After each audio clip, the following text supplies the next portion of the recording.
All right, a moment ago, we heard the White House defend the president's new budget plan. Now let's turn to an economist who's critical of how both the president and Republicans in Congress are dealing with the deficit. Jeffrey Sachs is the director of Columbia University's Earth Institute, which focuses on how countries can achieve sustainable development. He's also the author of The End of Poverty and Commonwealth. So thanks so much for joining us. Pleasure to have you on the program. Let me ask first for your take on the president's budget here. We haven't seen Republicans cutting that much out either, but it kind of stunned me that the president's cuts over the next decade don't even add up to the one-year budget deficit that we have this year. Basically, we just have a slow bleed on government services that the president is recommending and the Republicans are recommending just taking off the whole limb. Both are completely unrealistic in my view. The Republicans way out of line.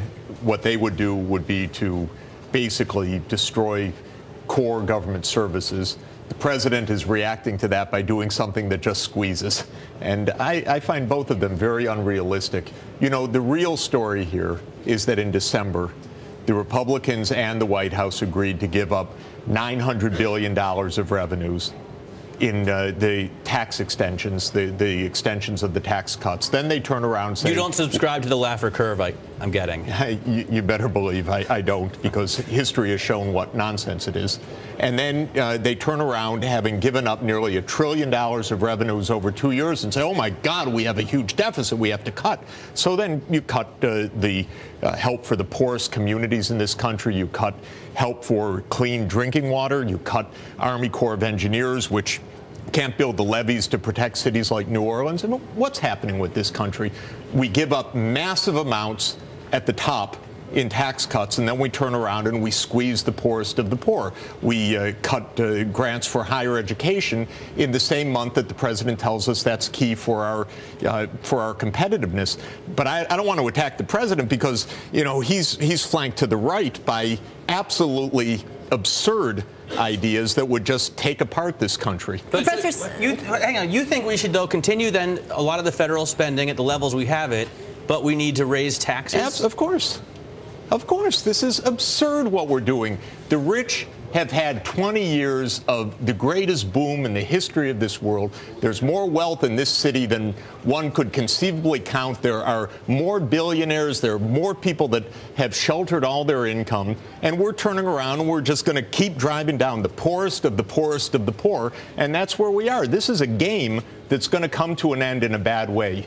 Do we really have to have our own Egypt here in the United States, or are we going to actually understand that we have a society where half the people have no voice in this country at all? Professor Sachs, it sounds to me like it's politics as usual. It is. When do we see the politicians wake up and say, okay, we do need to raise taxes, we need to take kind of the measures that you're laying out here? We don't, because both parties are financed by wealthy people. Both parties are gearing up for the 2012 election. President Obama has to get $1 billion in his kitty for running for re-election. The Republicans are doing the same. Everyone caters to the top. And then we hear about how hard it is at the bottom and how tough it is to cut the community development programs. So what happens then? How does this play out? If nobody basically has the nerve, the guts to make the necessary moves, then how does this play out? Is it Egypt? Is that what we see in this country in your view? Well, what's happening, I see it from outside because I'm constantly on the road. I'm traveling all over the world. American influence is waning.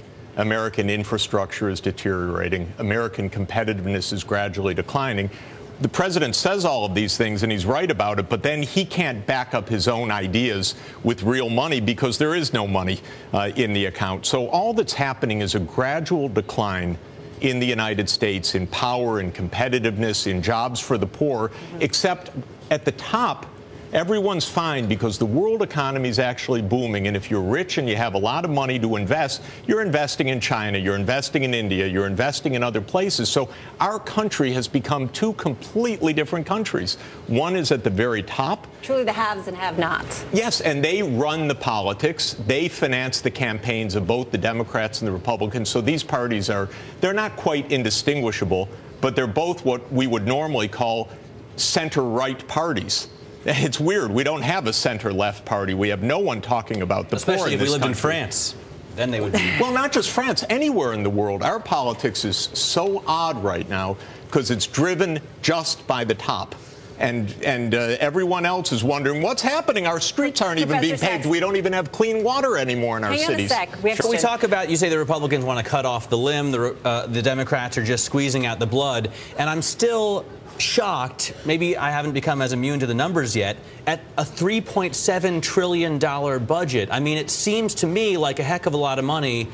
And I thought that we boosted the spending to this level for emergency reasons. Now we want to freeze it at this emergency level. Doesn't it make sense to go back to a 2008 level of spending, even if you want to raise taxes at the same time? It's actually not what's happening. If you look at these budget proposals, what's really shocking is that the so-called civilian discretionary budget under Obama's plan goes down to 2% of the gross national product. That's for education, that's for infrastructure, that's for energy, science. The whole shebang goes down by the later half of this decade under that plan to 2%. We've never seen anything like it. It's basically saying forget government other than Social Security, Medicare, Medicaid, the military. Throw those in the basket, too. What do we do with those plans? Because they aren't discretionary. I mean, what do we do? How do we get a hold of those?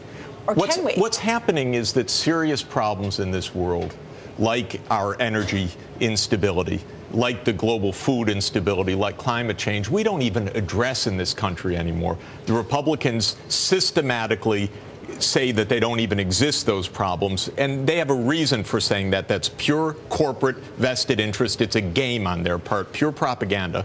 They say that stuff doesn't even exist. We're cutting the budgets on things that are vital for our national security and our international security, like addressing climate. And the big oil, which owns the Republican Party, just keeps the propaganda up. Don't worry about that. Don't worry about that. Don't worry about that. So we're stuck in a real game here. I don't approve of what either party is saying. You get the point, because they're both on the take, because all of this is campaign financing games. Professor Sachs, we only have about a minute left here. I mean, you're just back from a trip. You were over in India and elsewhere. I mean, you were talking about, you were meeting with government leaders, talking about their economies there. You know, we watched what just happened in Egypt. I mean, what is it that you think we need to kind of really understand about what's going on in our global economy here, and possibly could pertain to here as well? World food prices are at all-time highs. There's instability all over the world. China's entering another drought. Russia had a major drought. We have the one-in-a-century typhoon in Australia. We had massive floods that haven't been seen before in Australia. We're wrecking the global climate. We've got energy crises, food crises. Do we talk about any of that in our country? Absolutely not. Our leadership, it doesn't even exist, because we're playing games on our budget. Slash the taxes, slash the budget of the poor, pretend that the real problems don't exist, and then be surprised when you get massive unrest all over the world. Sounds like we need some lobbyists who are concerned about the environment with deep pockets.